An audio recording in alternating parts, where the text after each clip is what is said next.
Hey there folks, Mark Johnson from tech-snobs.com. Today we're going to do a full review on the Samsung Galaxy S3. This is the Sprint model. I did get it when it first came out, so I took my time using it over the past few weeks. Actually, in between that time, I also got the AT&T model, and I'll have the Verizon one soon. So basically switching in between the different models, there's really a lot to like about the hardware and design of this. I definitely like it. After playing with the Evo, I do tend to like that design a little bit better. But this is very, very good design. One of the best Samsungs, made in my opinion. Overall, just going through the design of it, the only thing I think that it's really missing that I don't like is a camera button. But I do like the hardware button here at the bottom. I think that adds a definite nice touch to it. And then another thing I like about is like the capacitive buttons do disappear after you press them, so that's definitely a good feature as well. Removable battery, of course. The Sprint model does not have a 4G LTE SIM, so keep that in mind. If you're the type that likes to switch phones, you have to either call Sprint or go online. Another thing is it does have the micro SD card. But overall, they're all the same, which is good. Only Apple's been able to do that here in the States. And overall, the Galaxy S3 is just a very, very good device. It's definitely probably the best performing Android device I've ever used. Going through some of the software, that's the one thing I'm a key on with my Galaxy S3 review, since they're all pretty much the same device. I'm going to look at some of the software that's just on each of them. You got and I'm going to use some of the ones I use. I definitely like the S-Suggest. Let's see where I can find that at. Right here. What I like about it is you go in here and it actually I didn't update it on this one. But once you go into S-Suggest, it actually suggests apps for you. And I definitely like that because it's a lot easier to use that versus the Play Store. The Play Store is nice, but it's a little more clunky. But I like, for a first-time user, you give them this phone, they're going to be able to get into, S-Suggest, find apps real nice and real quick and easy. Another thing is the S-Memo. Reminds me of the Galaxy Note. Same exact concept here. You can draw on the screen, and you can even buy a pen for this. So I definitely like how quick and responsive that is.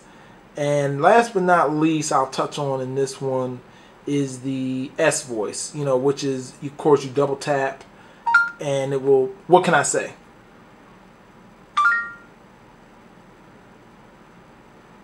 I'm not sure what you mean by printable birthday. Well, obviously, as you can see, it can be a little erratic, but overall it's very good. It could use some work, but it is pretty much like Siri. So I do like that, and they just got a lot of nice little software packages in here. Sprint didn't bog it down with too much stuff. You do have your Sprint Zone. You got your hotspot stuff in here. And you got a few other little things, but for the most part, it's pretty much bare bones. TouchWiz is very fast, swift.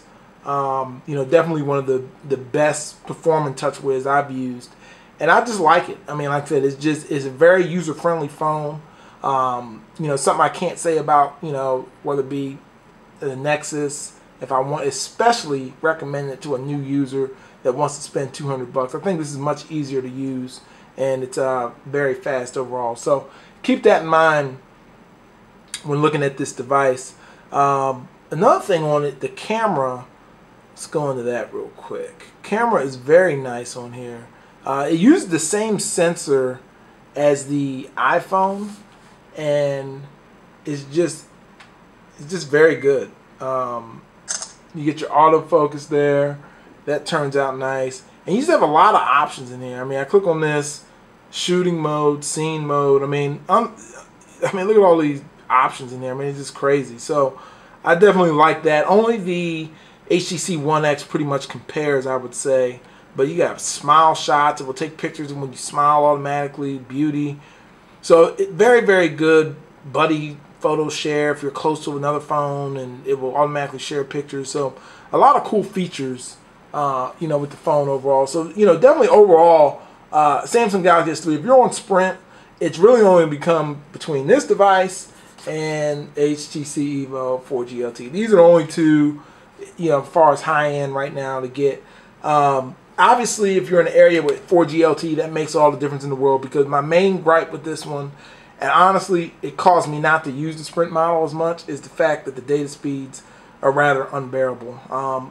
Frequently, I get under a meg download, and as fast as this phone is, it just pretty much brings the overall experience down tremendously for me personally, because I don't do a lot of talking on the phone, and since everything's so data intensive nowadays, without a fast data speed, regardless if it's unlimited or not, it just hampers the device. So keep that in mind. But if you got to get Sprint, highly recommend this device. Be sure to check the site out, tech-knobs.com. I'm going to be doing some more comparisons.